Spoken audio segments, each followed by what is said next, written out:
হানজালা বিএনপিকে খোঁচাখুচি করলে বিএনপি দেশে থাকতে পারবে না। আমি হানজালা খোঁচাখুচি করলে বিএনপি এ দেশে থাকতে পারবে না, এমন উক্তি করেছিলেন মাদারীপুর 1 আসনের সংসদ সদস্য ও বাংলাদেশ খেলাফত মজলিসের নেতা আহমেদ হানজালা। যা নিয়ে রাজনৈতিক অঙ্গনে শুরু হয় তীব্র আলোচনা সমালোচনা। তবে এবার নিজের দেয়া এই বক্তব্যের ভুল স্বীকার করলেন হানজালা। সংবাদ সম্মেলন করে জানান তার সেই মন্তব্যটি ছিল অনিচ্ছাকৃত, একটি স্লিপ অফ টাং, যার কারণে পুরো বক্তব্যের অর্থ ভিন্নভাবে ব্যাখ্যা করা হয়েছে। শনিবার বিকেলে মাদারীপুরের শিবচরের বাহাদুরপুরে নিজ বাসভবনে আয়োজিত এক সংবাদ সম্মেলনে তিনি বিষয়টি পরিষ্কার করার চেষ্টা করেন।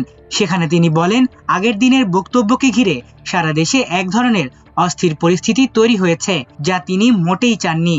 তার ভাষায় বক্তব্যের সময় তিনি আসলে অন্য একটি বিষয় বোঝাতে চেয়েছিলেন, কিন্তু কথার ভঙ্গি ও শব্দ চয়নের কারণে সেটি ভিন্নভাবে প্রকাশ পেয়েছে। পুরো বক্তব্যের শেষাংশ শুনলে বোঝা যাবে তিনি আসলে ভিন্ন অর্থে কথা বলেছেন বলেও দাবি করেন তিনি।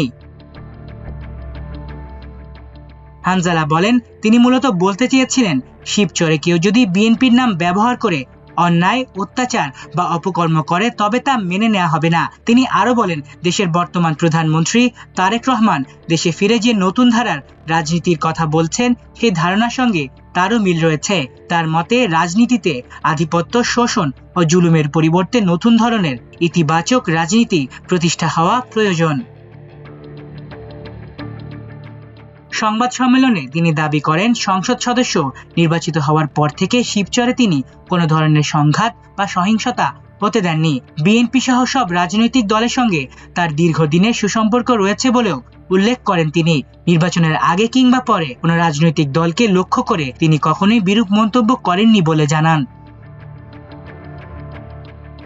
নির্বাচনের প্রসঙ্গ টেনে হানজালা আরো বলেন, সাম্প্রতিক সংসদ নির্বাচনের ফলাফল নিয়ে তার ও নাহিদ ইসলামের বিরুদ্ধে দুটি রিট করা হয়েছে, যেখানে নির্বাচনে কারচুপির অভিযোগ আনা হয়েছে। বিষয়টি তাকে ব্যক্তিগতভাবে কষ্ট দিয়েছে বলেও জানান তিনি। তার মতে দেশের 300 আসনের মধ্যে সবচেয়ে কম ভোটের ব্যবধানে প্রতিদ্বন্দ্বিতা হয়েছে এই আসনে, তাই সেখানে কারচুপির অভিযোগ তোলা তার কাছে অস্বস্তিকর মনে হয়েছে। তবে এসব বিতর্ক পেছনে ফেলে সবাইকে নিয়ে শিবচরকে এগিয়ে নেয়ার কথাও বলেন তিনি। এর আগে শুক্রবার একটি ইফতার মাহফিলে বক্তব্য দিতে গিয়ে হানজালা বলেছিলেন, আমি হানজালা খোঁচাখুচি করলে বিএনপি এদেশে থাকতে পারবে না।